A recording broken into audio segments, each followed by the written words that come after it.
नमस्कार मित्रांनो, स्वागत आहे तुमचं आपल्या YouTube चॅनलवर। मित्रांनो, संजय गांधी निराधार योजना व वृत्तभूमीहीन शेतमजुरांना जे शासनामार्फत अर्थसहाय्य पुरवलं जातं, तर या लाभार्थ्यांसाठी आता डिसेंबर 2024 आणि जानेवारी 2025 साठी जे अनुदान असणार आहे आता उपलब्ध करण्यात आलेलं आहे।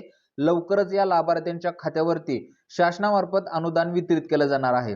तर त्या संबंधीचा JR जो आहे तो शासनामार्फत प्रसिद्ध करण्यात आलेला आहे।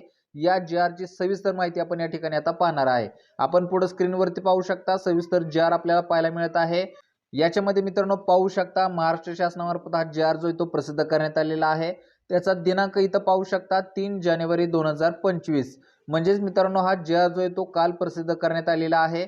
याचा विषय पाहायचा आहे। विषयाचा मुद्दा जर पाहिला तर संजय गांधी निराधार अनुदान योजना, जो वृद्धभूमीहीन शेतमजुरांना अर्थसहाय्य योजना, जिल्हा आस्थापना वेतन व वेतनतर खर्चासाठी माहे डिसेंबर व माहे जानेवारी 2025 करिता अनुदानाचे वाटप।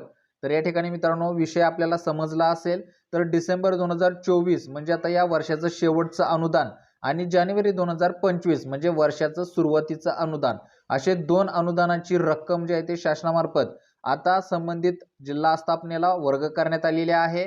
तर याच रकमेची आपण सविस्तर चर्चा या ठिकाणी करणार आहे। यासाठी आपल्याला शासन निर्णयामध्ये यावं लागेल। शासन निर्णयामध्ये याबद्दलची सविस्तर माहिती देण्यात आलेली आहे। तर मित्रांनो या ठिकाणी आपण शासन निर्णय जो आहे तो ओपन करत आहे। शासन निर्णयामध्ये आपल्याला सविस्तर माहिती पाहायला मिळेल। सुरुवातीलाच वाचायचं आहे, इथं पाहू शकता सन 2024-25 या आर्थिक वर्षाकरिता संजय गांधी निराधार अनुदान योजना जिल्हा आस्थापनेसाठी रुपये 129 कोटी 79,52,000 रुपये एवढं मोठं अनुदान जे आहे ते आता संजय गांधी निराधार योजनेच्या लाभार्थ्यांसाठी दिलं जाणार आहे। तर त्याचबरोबर वृद्धभूमीहीन शेतमजुरांना जे अर्थसहाय्य दिलं जाणार आहे तर त्याची या ठिकाणी रक्कम सुद्धा आपल्याला पाहायला मिळाली आहे। रक्कम 51,86,88,000 रुपये इतकी अर्थसंकल्पीय तरतूद जी आहे मित्रांनो या ठिकाणी करण्यात आलेली आहे। तर शासनामार्फत एवढी मोठी रक्कम जी आहे ते या दोन योजनेसाठी 2024-25 साठी तरतूद करण्यात आलेली आहे। हे संपूर्ण वर्षासाठी मित्रांनो रक्कम असणार आहे।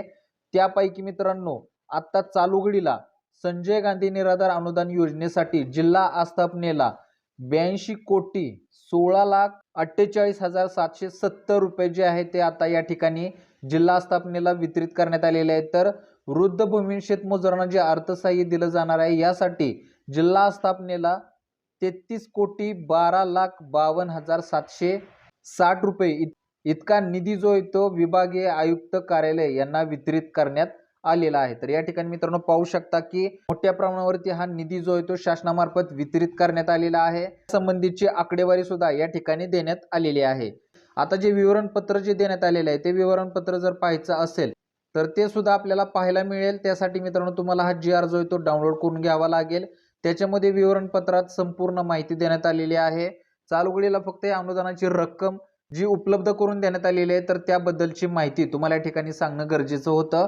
लवकरच हे डिसेंबर आणि जानेवारीचं जे अनुदान आहे हे लाभार्थ्यांच्या खात्यावरती शासनामार्फत वितरित केलं जाणार आहे। हे अनुदान वितरित झाल्यानंतर ज्यावेळेस लाभार्थ्यांच्या खात्यावरती मेसेज येतील तेव्हा आपल्या चॅनलवरती त्याबद्दलची सविस्तर डिटेल देण्यात येईल। खात्यामध्ये आलेल्या पैशांचा स्क्रीनशॉट सुद्धा तुम्हाला त्या व्हिडिओमध्ये देण्याचा मी प्रयत्न करेन।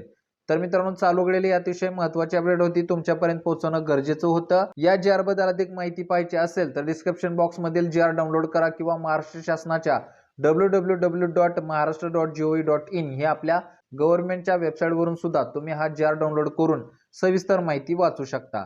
तर मित्रांनो आजच्यासाठी येथेच थांबतो। अशाच महत्त्वपूर्ण अपडेटसाठी चॅनलला सबस्क्राइब करा। भेटू पुढच्या व्हिडिओमध्ये नवीन अपडेटसह नवीन माहितीसह। तोपर्यंत धन्यवाद।